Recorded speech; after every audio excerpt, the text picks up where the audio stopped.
છોટાઉદેપુર જિલ્લામાં ભૂમાફિયાઓની હવે ખેર નથી। ગેરકાયદે રેતી ખનન પર ગ્રામજનોએ દરોડા પાડ્યા। પાલિયા નાની રાસલી ગામના લોકોએ રેતીની ટ્રક રોકી।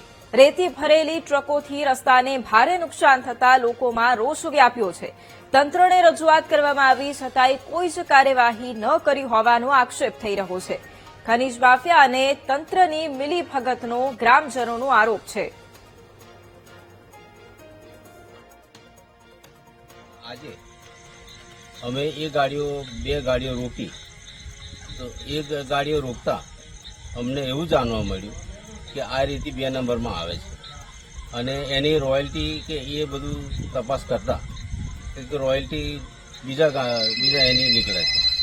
તો આ બાબતે આની તપાસ થવી જોઈએ અને આ જે રીતિ માફિયા ચોર છે એની સામે કાયદેસરની કાર્યવાહી કરવી જોઈએ અને આ જે રોડ તૂટે છે એની જવાબદારી કોની રહેશે એ પણ એક પ્રશ્ન છે। હવે આ ગાડીઓ પકડી તો આજે અમે ખાણ ખનીજમાં મામલતદારમાં આના વિશે જાણ કરી પણ એ લોકો કોઈ જવાબ અમને આપ્યો નથી।